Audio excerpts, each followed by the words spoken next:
এই বাংলা বাঁচাও যাত্রার মাধ্যমে আমরা গোটা নদিয়ার মানুষের কাছে আমরা কি চাইছি, এই বাংলা বাঁচাও যাত্রা গরিব মেহনতি মানুষের প্রতিবাদের ভাষাকে আরো জোরালো করতে চাইছে। যারা খেটে খাচ্ছে তারা যাতে তাদের প্রয়োজনের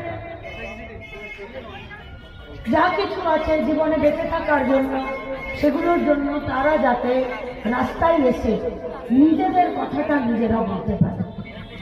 বাংলা বাঁচাও যাত্রা চাইছে যার বাড়ি নেই তাকে যাতে ঘুষ না দিতে হয়, আর ঘুষের পরিবর্তে সে যাতে নিজের হকে নিজের বাড়িটা সে নিজে বানাতে পারে বা সরকারের কাছ থেকে পেতে পারে, তার ব্যবস্থা করতে চাইছে বাংলা বাঁচাও যাত্রা। বাংলা বাঁচাও যাত্রা চাইছে টাকাকে বন্ধ করা। বাংলা বাঁচাও যাত্রা চাইছে 100 দিনের কাজটাকে চালু রেখে এই গরিব বেকার ছেলে মেয়েগুলোর গতরকে প্রতিদিন হাটে নিলাম করার বিরুদ্ধে একটা লড়াই লড়তে।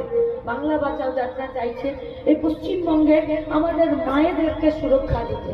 বাংলা বাঁচাও যাত্রা চাইছে আমাদের বাড়ির বাচ্চাগুলো স্কুল কলেজের গণ্ডি পেরিয়ে যাতে নিজের মাথা উঁচু করে নিজের প্রয়োজনে একটা কাজ পায় আর যাতে মাথা উঁচু করে বাঁচতে পারে। বাংলা বাঁচাও রাইসাদার মধ্যে দোকান আর ডিয়ার লটারি ব্যাগের ছাতার মতন দোকানগুলো যা পশ্চিমবঙ্গের বেকার ছেলে মেয়েদেরকে নেশার জগতে অন্ধকার কানাগলিতে ভরে দিতে, সেই দোকানগুলোতে তালা লাগাতে। বাংলা বাঁচাও যাত্রা চাইছে আমাদের গ্রামগুলোতে মাইক্রো ফিন্যান্স যেভাবে আমাদের মাগুলোকে শুধুমাত্র লোন দেব আর একটা বিরাট ইন্টারেস্টের রেটে লোন দিয়ে সপ্তাহে মাসে কিস্তিতে টাকা শোধ করতে করতে জীবন জেরবার হয়ে যাচ্ছে, সেই মায়েদেরকে স্বস্তি দিতে।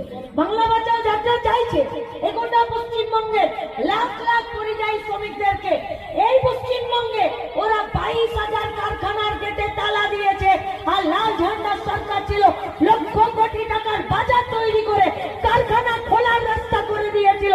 সেই বাজারকে ফিরে পশ্চিমবঙ্গে আমরা নিয়ে আসতে চাইছি। বাংলা বাঁচাও যাত্রা চাইছে গোটা পশ্চিমবঙ্গে পরিযায়ী শ্রমিকদেরকে তাদেরকে যে যে রাজ্যে আছে সেই রাজ্যে তাকে একটা স্বাস্থ্য কার্ড দিতে, তাকে একটা রেশনের কার্ড দিতে, তাকে একটা শ্রমিক হিসাবে কার্ড দিতে। বাংলা বাঁচাও যাত্রা চাইছে এই যে যতগুলো বাস গাড়ি চলছে এদের ড্রাইভারদেরকে জিজ্ঞেস করুন কি অবস্থা এদের। 8,000 টাকা, 9,000 টাকা, 10,000 টাকা वेतन, अरे जब 60 साल उम्र हो जाएगा आंखों के सामने धुंधला